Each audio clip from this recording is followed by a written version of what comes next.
2kliksphilip has been having a midlife crisis. These last 18 months he has churned out banger after banger, investing everything he can into his projects, making each and every one of them special in some way.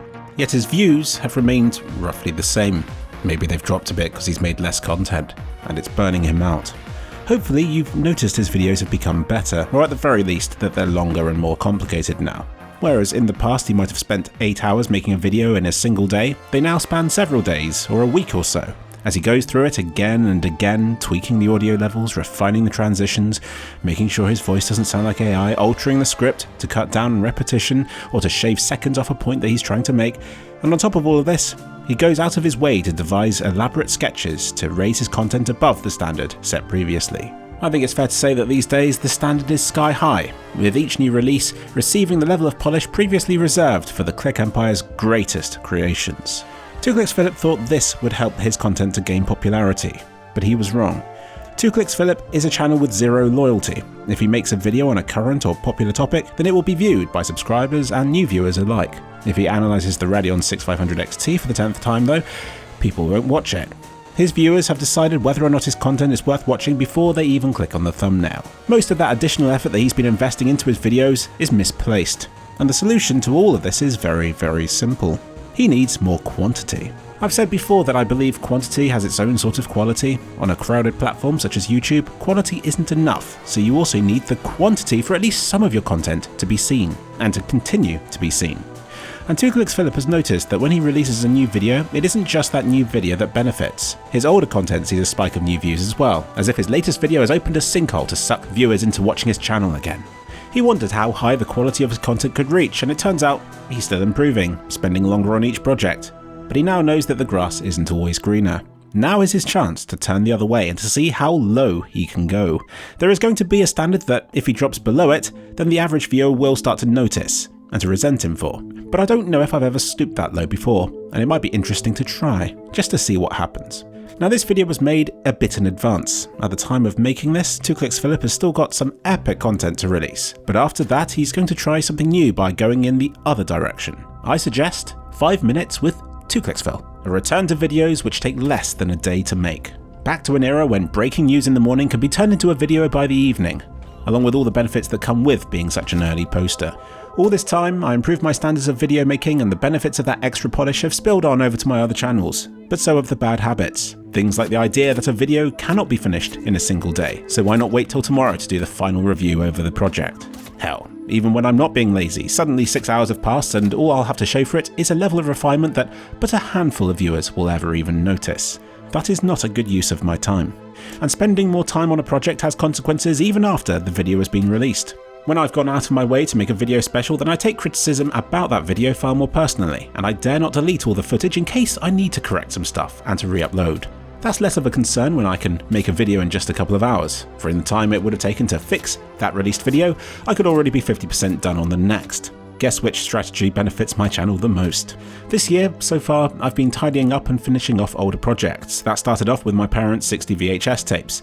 Now I'm a good way through their 40 home DVDs. It is killing me though. I have finally cleared an old projects folder of mine containing content dating as far back as 2008, and now I'm cutting down on my more recent half-finished stuff. There are literally hundreds of half-finished videos in that folder. No way am I going to do them all. But I've learned something from returning to these. These are videos that I abandoned, either because I had more pressing new projects to start on, or, more often than not, I had realised that these videos were never going to reach the quality I hoped they would. I passed the baton to future Philip, hopefully armed with more skill and experience to carry on with them from where I left off.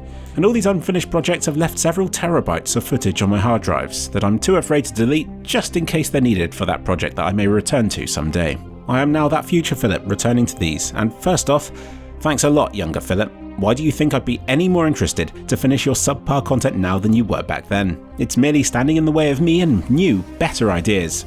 And secondly, yes, I will finish some of them. Just because they're half done already, and also because I want to do it out of spite. I accept they won't be the greatest videos, but if anybody calls them rubbish, I'll blame my younger self. I'm just going to treat it as new content for reduced hassle. But equally, now I'm armed with that awesome excuse, it's helping me to cut corners elsewhere, to set my standards and expectations lower, and to remember that, at the end of the day, it's the title and thumbnail that plays a bigger part in the video success than all the hours I spend tweaking and polishing each and every scene from within.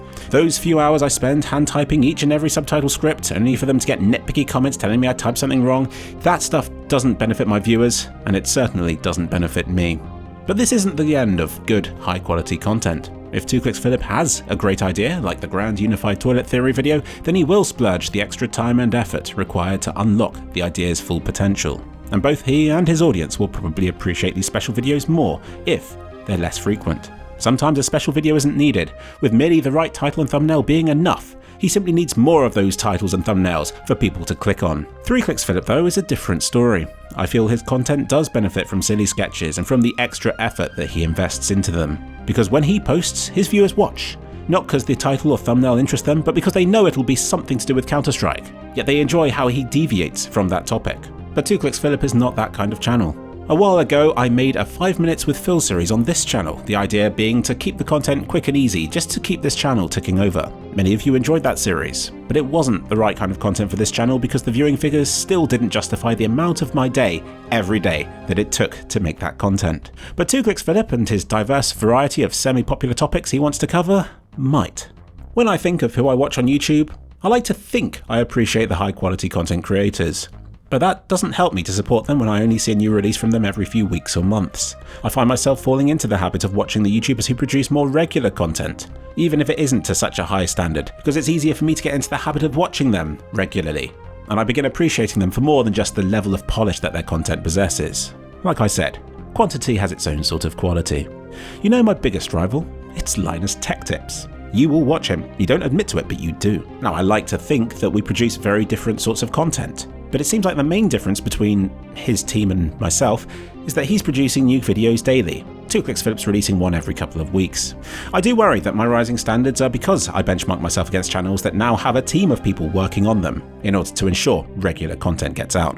And I fear that if I lose my quality or make too many mistakes, that I'll lose what I have already. But the time has come to throw caution to the wind and to see how many videos I can churn out instead, and to see what it does to my channel's success. I need to choose my content based on the potential appeal of its thumbnail and title, just like the old days again.